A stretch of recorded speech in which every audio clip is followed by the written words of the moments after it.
ಸರಣ್ಣ ಆಮೇಲೆ ರಿಸೀವ್ ಮಾಡ್ಕೋಕ್ ಜನ ಒಂಚೂರು ಟೈಮ್ ತಗೋತಾರೆ. ನೀನ್ ಏನಾದ್ರು ಡಿಫ್ರೆಂಟ್ ಆಗಿ ಫಿಲಮ್ ಜಗೇಶ್ ಅಣ್ಣ ಬಂದ್ರು ಸ್ಟಾರ್ಟಿಂಗ್ ಅಲ್ಲಿ ಬಂದಾಗ ತುಂಬಾ ಜನಕ್ಕೆ ನೆಗೆಟಿವ್ ಹೇಳ್ತಾರೆ, ಬಟ್ ಅವ್ರು ಅಕ್ಸೆಪ್ಟ್ ಮಾಡ್ಕೊಳಕ್ ಸ್ವಲ್ಪ ಟೈಮ್ ಬೇಕು. ಹೀರೋ ಹೀರೋ ಅಂತಾನೆ ಇರ್ತಾರೆ. ಇವನ್ ಶರಣ್ ಅವ್ರು ಇರ್ಬೋದು ಎಲ್ಲಾದ್ರು, ಆಮೇಲೆ ಅಕ್ಸೆಪ್ಟ್ ಮಾಡ್ಕೊಂಡು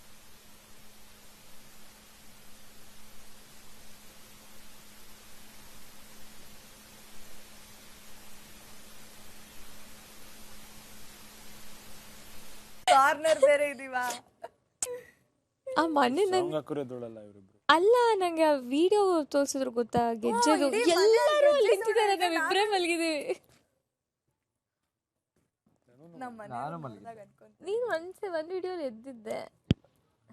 ಎಲ್ಲ ಮುಗಿದು ಇವ್ರು ಇಲ್ಲಿ ಕುತ್ಕೊಂಡು ಮಾತಾಡ್ತಾ ಇದ್ರು, ಇವ್ರು ಮತ್ತೆ ಜಾನ್ವಿ ಅವರು. ಅಟ್ಲೀಸ್ಟ್ ಅವಾಗಾರು ಎದ್ದಿದ್ಯಾ? ಇಲ್ಲ, ನಾನು ಪಕ್ಕದಲ್ಲೇ ಇದ್ದ. ಅವನು ಡೀಪ್ ಸ್ಲೀಪ್ ಹೋದ್ರೆ ಅವನ್ ಪಾಕೆಟ್ ಇಂದ ಅವಳು ಕಾಯಿನ್ಸ್ ಎತ್ಕೊಡೋದಾಗ್ಲೇ ಎದ್ದಿಲ್ಲ ಅವನು.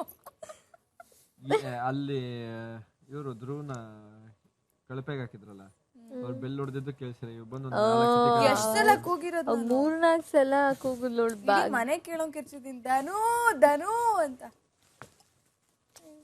ಫಸ್ಟ್ ಡೇ ಅಲ್ಲ, ಕ್ಯಾಪ್ಟನ್ ರೂಮಲ್ಲಿ ಮಲ್ಕೊಂಡ್ಬಿಟ್ಟಿದ್ದ ಅವತ್ತು.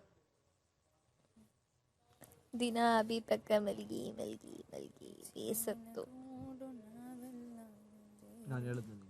ಅಭಿ ನಾಳೆಯಿಂದ ಫುಲ್ಲು ಸ್ಟೈಲ್ ಐಕಾನ್ ಆಗೋ.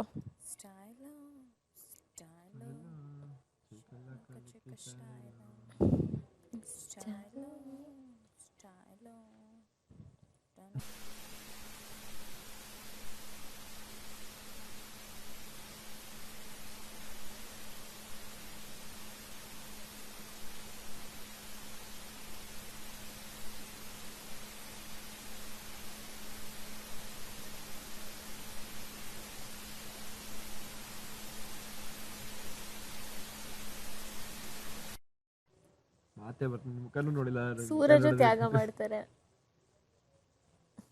ಮಾಡ್ತಾರ ಮಾಡಲ್ವಾ ಗೊತ್ತಿಲ್ಲ.